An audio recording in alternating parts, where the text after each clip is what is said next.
พี่ๆครับบาวกีตาร์ได้ไปเห็นข่าวหนึ่งในเขมรนะครับที่เขาลงข่าวไว้นะเขาบอกว่า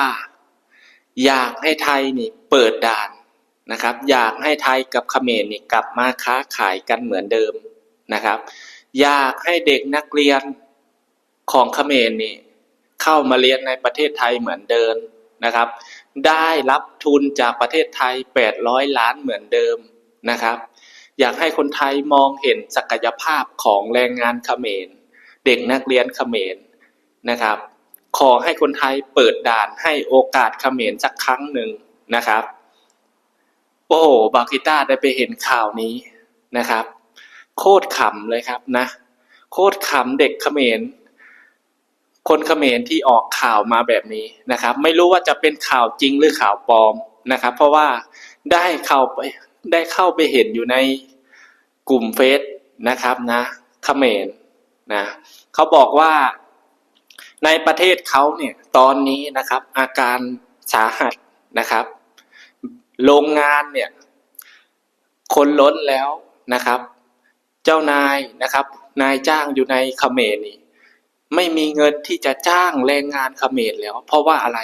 ตอนนี้อยู่ในเขมรนี่โรงงานไหนก็เต็มนะครับเต็มจนไม่มีเงินที่จะจ้างไม่มีเงินที่จะจ้างเพราะอะไรครับเพราะว่าโรงงานมันมีไม่กี่แห่งนะครับในเขมรแล้วทีนี้คนเขมรก็ตกงานเยอะนะครับหลังจากที่กลับจากประเทศไทยปิดด่านนะครับมันก็จะทำให้เขมรไม่มีงานนะครับแล้วการค้าขายของเขมร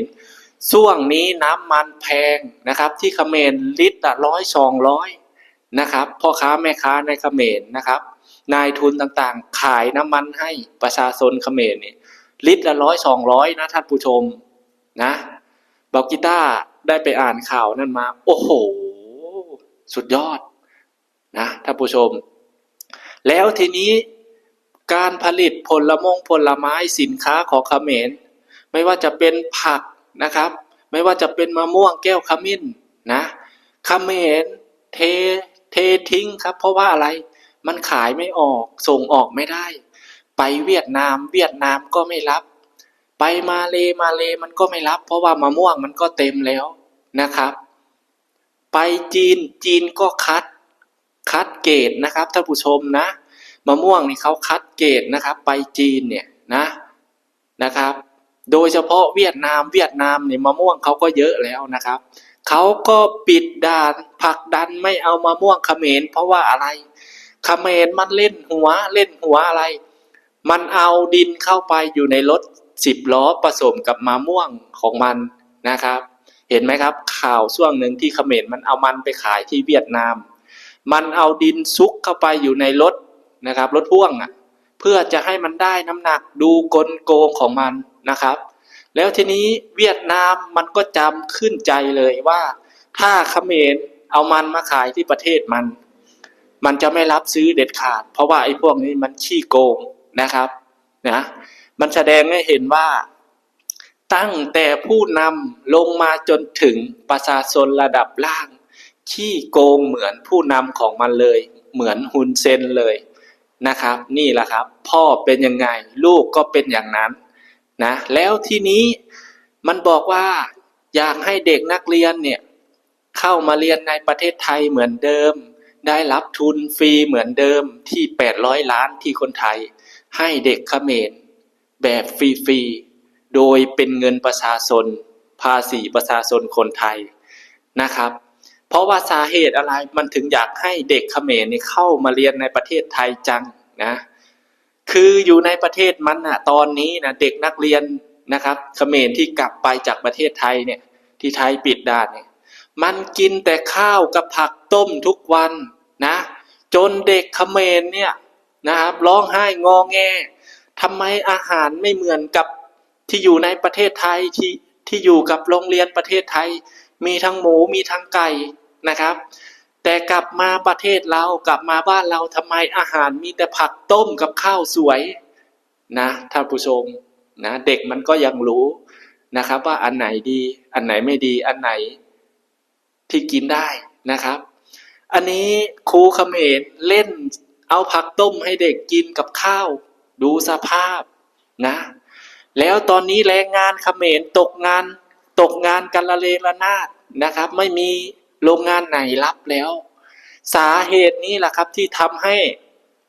เขมรเนี่ยมันมาบีบน้ำตาอ้อนวอนขอให้ไทยเปิดด่านนะครับนะอยากให้ไทยเปิดด่านชั่วคราวเพื่อค้าขายกับเขมรนะครับ